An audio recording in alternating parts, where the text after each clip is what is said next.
जालन्यात भाजपचे 2 नगरसेवक भिडले. पांगारकर ढक्का वादावर महावीर ढक्कांचा मोठा खुलासा. जालना महानगरपालिकेतून एक मोठी आणि धक्कादायक बातमी समोर आली आहे. सत्ताधारी भाजपमधील अंतर्गत कलह आता चौघाट्यावर आला असून स्थायी समिती सभापती आणि नगरसेवकांमध्ये जोरदार खडाजंगी झाली आहे. फक्त बाचाबाची झाली, मारहाण नाही, असा खुलासा नगरसेवक महावीर ढक्का यांनी केला असला तरी या वादामुळे राजकीय वर्तुळात मोठी खळबळ उडाली आहे.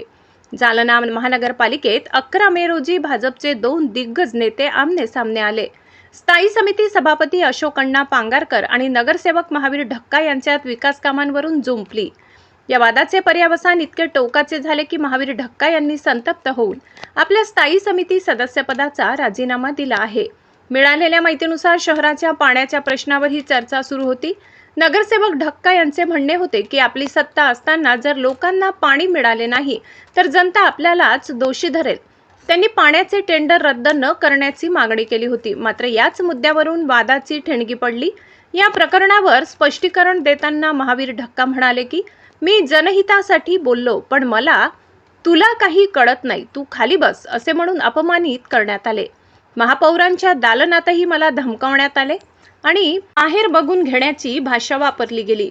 सभापतींच्या भावांनी मला जातीवाचक शिवीगाळ केली, असा गंभीर आरोपही त्यांनी केला आहे. सोशल मीडियावर फिरणाऱ्या मारहाणीच्या चर्चांवर ढक्का यांनी पडदा टाकण्याचा प्रयत्न केला आहे. ते म्हणाले, माझ्या मुलाचा वाढदिवस होता, तो हत्यार घेऊन कशाला येईल? महापालिकेत सीसीटीव्ही कॅमेरे आहेत, त्यात सर्व स्पष्ट होईल. उलट पांगारकर यांच्या हातातील काठी मी वादावादी सोडवण्यासाठी घेतली होती, तिथे केवळ बाचाबाची झाली, कोणतीही मारहाण झालेली नाही. हा भाजपचा अंतर्गत वाद असल्याचे सांगत ढक्का यांनी स्पष्ट केले की हे प्रकरण आज किंवा उद्या मिटेल. मात्र विरोधक या विषयाचे भांडवल करत असल्याचा आरोपही त्यांनी केला आहे. आता या वादावर भाजपचे वरिष्ठ नेते काय भूमिका घेतात आणि ढक्का यांचा राजीनामा मंजूर होतो का, याकडे सर्वांचे लक्ष लागले आहे. नमस्कार. मी बघा काल 11:05ला स्थायी समितीची बैठक होती. मी त्या बैठकीत गेलो. बैठकीमध्ये पहिले त्यांनी प्रश्न उपस्थित केला कर्मचाऱ्याचा. ते त्यांनी तिन्ही चारी त्यांच्या जवळचे नगरसेवकांनी ते उपस्थित केल्यावर ते अधिकार आयुक्ताला असून ते दाबून कर्मचाऱ्याकडून करून घ्यायचा प्रयत्न करतो. मी त्याच्यात बोललो नाही.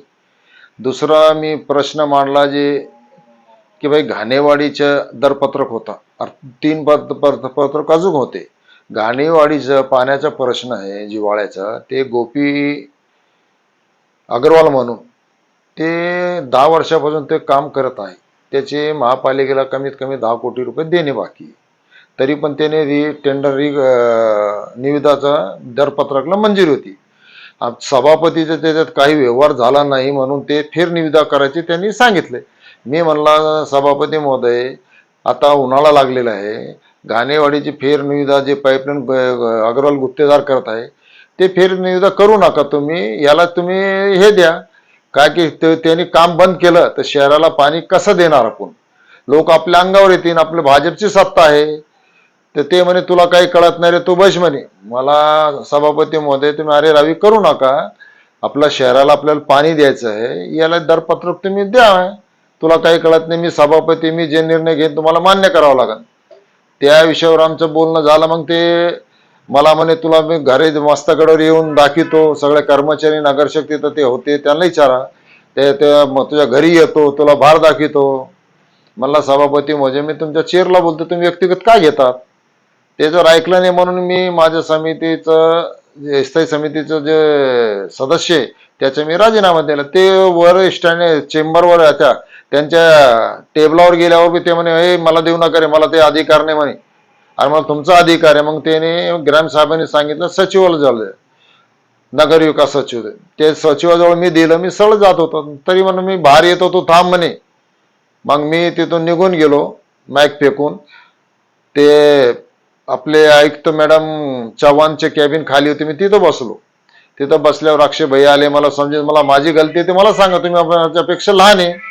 त्यानंतर मीटिंग संपल्यावर बाहेर आलो तर त्याच्या तिथं अशोक अण्णाचा भाऊ विजू पांगारकर, सुनील पांगारकर, एक वाघमारे म्हणून त्याचा मित्र आहे प्रतीक पांगारकर, लखन ठाकूर अजून 5-7 जण उभे होते. त्याने मला सांगितलं चल मग चेंबरच्या महापौरच्या चेंबरला बोलू. तिथं गेलो. तिथं बी अरे रावी करावं लागलं. ते त्याचा भाऊ दोन्ही तिन्ही अरे मला तो भंगी आहे, तो मस्तीत आलेला आहे, ये ते झालं. आमच्या दोन्ही तीन पोर आले तिथं. ते पोर आले त्यांनी लखन ठाकूरने प्रत्येक त्याच्यावर थेट हल्ला चढविला. हा अरे माझ्यातून मग तिथं कॅमेरे बघा, मी मिटिंगला आलो, मी का हत्यार घेऊन मिटिंगला येणार आहे का? माझा मुलगा काल वाढदिवस होता, ते मिटिंगला हत्यार घेऊन येणार आहे का? ते सदस्य नाहीये. हा माझ्या दोन्ही मुलाच्या हातावर काही हातात काठी नाही, काय नाही. मी दंडा सुनील पांगरकरच्या हातून उचकून घेतला. हा मी मध्यस्थी केली, सगळे नगरसेवक 7-8 त्यांनी सगळं सोडायचं केलं. फक्त बाचाबाची झाली, काही मारामारी एवढी झालेली नाहीये. पण याने विषय केलं. मग इथं कैलास सेठ आले, त्यांनी मला झापलं. सगळे नगरसेवक बसले, त्यांनी आमच्या इथं वेगळे बसले, तिथं मध्यस्थी करण्याचा प्रयत्न केला. पण हे महाशय ऐकला नाही.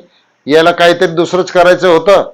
ते ये पोलीस स्टेशनला गेले. मग तिथं बी भाजपचे लोक पाहिजे ना, भाजपच्या समजावसाठी गेलते. त्याला वाटतं तिथे संघ नव्हते काही, थोडेफार असन. पण दुसरे पक्षाचे लोक, माजी नगरसेवक तिथं आले.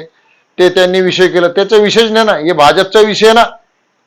हा आज नाही तर उद्या आम्ही बसणारच आहे, मिटून घेणार आहे. नाही बी मिटलं तर आमच्या पक्षाचा वाद आहे. अरे माझा व्यक्तिगत वाद थोडीच आहे. मी पाण्यासाठी जे जनतेला पाणी पाहिजे ते टेंडर निघू द्या, त्याला रद्द करू नका म्हणलं. याला तुम्ही मान्यता द्या, तुमचं काय असेल तुम्ही बसून करून घ्या.